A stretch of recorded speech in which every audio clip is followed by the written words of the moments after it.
Hello again, I'm John Terzak, and today a quick skill lesson on how to make roasted mirepoix, meaning roasted celery, carrots, and onions. So the first question is, why would I do it? My immediate answer would be to give the mirepoix a roasted kind of flavor, because in this particular case, the reason you would do this is to serve the mirepoix as some kind of vegetable or part of some dish that you want to impart a different kind of flavor to in terms of, quote, roasted versus plain or sauteed. Because roasted has a slightly different flavor than sauteed does also. I'm going to keep this really simple, and here's how we're going to do it. This is a time-elapse video, and it's going to take some time. In my particular case, I'm using this roasted mirepoix right here, part of it in a roast chicken pot pie for another video, and I'm also using it as a finely cut vegetable to serve with some roast meat. So those are a couple of uses for it right off the top of my head. But it can be used with added to any kind of stew or ragout, okay? So I'm going to leave the onions in the skins, cut them in half, put them face down on this pan. I'm going to take a little bit of melted whole butter here, because we need something to get the herbs, salt and pepper and so on to stick to this. We're going to be adding a little bit of water to this pan in the beginning and throughout the baking process. And there's 3 stages here. Celery is going to be done first. We're going to have to take it out. Continue to let the carrots cook. Then the carrots are going to be done before the onions are. Onions are the last ones to cook in this particular scenario. We're going to start with some salt and pepper.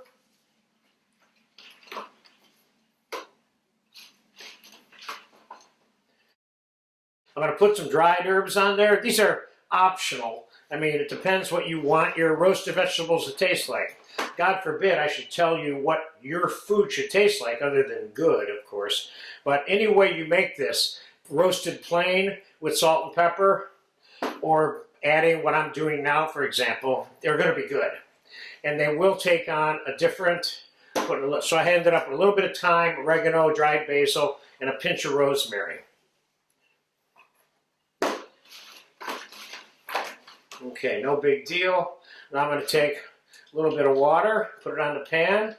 So I want to moisturize them a little bit while they're roasting. I'm going to pop this in a 350-degree oven and let it cook for, in the totality of all 3 of these vegetables, we're probably looking at an hour and a half because of the onions.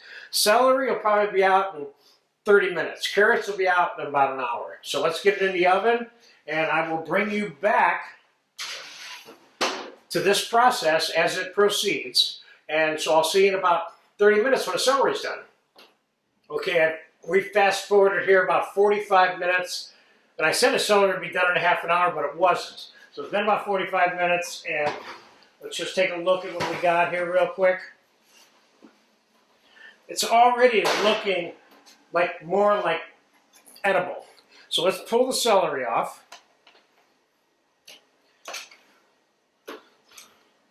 These carrots, not quite tender enough to eat yet.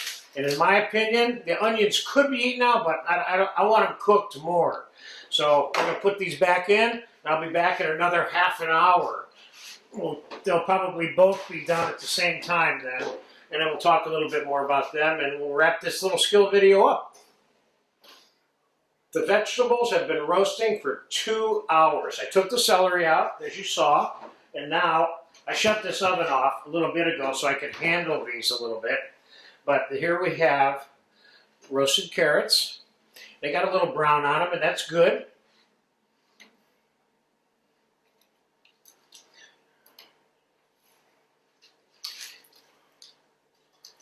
And what I'm going to do is, I'm going to, after these cool off, I'm going to take the skins off. As you can see how nice and cooked these are inside. This is the ultimate roasted onion, and the skin, of course, like this. It doesn't need a whole lot of added flavors added to it, but I will quickly tell you what my intention is for these particular vegetables, okay? And that will give you an idea as to why this skill video is even here. My intention is to do two things with these vegetables, and they are for other videos that we are making. And the two things are, I'm going to dice some of these up and use them as roasted mirepoix in a roast chicken pot pie. That's one thing I'm doing with these vegetables. And the other thing I'm doing with these vegetables is I'm going to cut and dice them in such a way so that I can use them as a vegetable to serve with a roast rack of lamb, which is another video that we're doing tomorrow. So there you have it, how to roast mirepoix. What you do with it, that's up to you. Can you dice this stuff up and toss it in salad, add it to any stew, ragout that you make, and it will work. So, simple skill video, but I think an important one. I hope you get a chance to make this and eat it.